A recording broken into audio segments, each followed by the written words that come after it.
So tomorrow is the day that the job retention scheme goes live, and on Tuesday morning I will also be doing a Facebook Live for the business support group, and I should be able to update you then on anything that I'm telling you now, how it works in practice.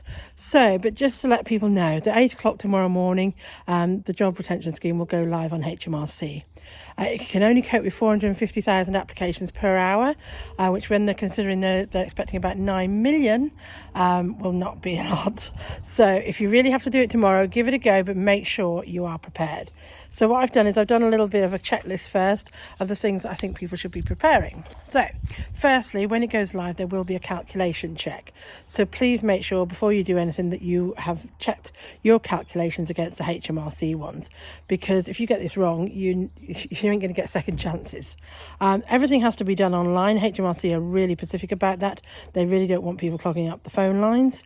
And the main thing that they've said is to make sure that all of your information is got together first. So if you've got quite a few employees, make sure you've got all the information together, because you will be timed out after 30 minutes of inactivity, which isn't that long actually if you've got quite a few people to type in and you have to go and look up some information. So get everything together first. If you've got over 100 employees, you're allowed to do it on an Excel type spreadsheet and then import it. But for anybody with under 100 employees, it all has to be manually input based on current information. You're not allowed to save the information as you go either, so being prepared is really, really important. Make sure you've got the information together for your claim. Now you can remember you only can claim 80% of the employee's salary up to the £2,500 figure, plus you're allowed to claim some employers' national insurance and you're allowed to claim pensions. So make sure you've got that information together. On top of that, you're going to need the information of the employee's name, their national insurance number, the claim period. So from my understanding that you're only allowed to claim 6 working days in advance of any payments.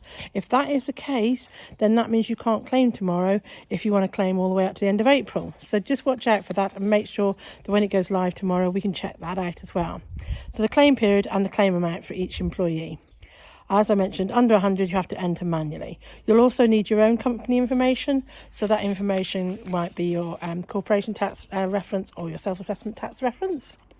And then in 6 working days you should get your money into your business bank account, and make sure it's a UK business bank account as well, and don't have it sent to your agent's bank account, because that will probably end up delaying it unnecessarily. The key to all of this really is getting it right first time. I don't think there's going to be any second chances about going back and having another go at this.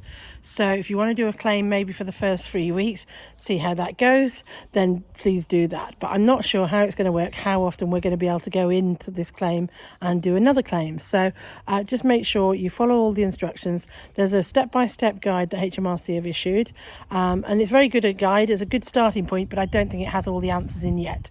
So I think as more and more people do it over the next few days, we'll get more and more of the answers. So by delaying it for 2 or 3 days, you might be in a better position than trying to give it a go tomorrow. But I realise that some people need the money ASAP. But if you get it wrong and they don't pay you out, your delay is going to be much bigger, because you're not going to be able to get through to the phone lines, and if they decline it on the basis they think you're fraudulently claiming or anything like that, then you may never get the money. So just be careful to make sure you do it one time only and get it right that time.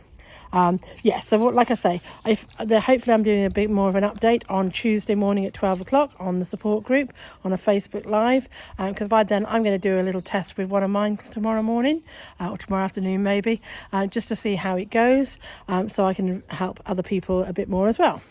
But yeah, any questions, then please post them in the box below, and I'll be on other accountants groups as well. So we'll all be learning this together, because it's a totally new system, and chances are, knowing here HMRC history, it's unlikely that it will work first time easily. So sometimes maybe a delay of a day or 2 might be better for your stress levels and for you getting your money on time. Time to shine.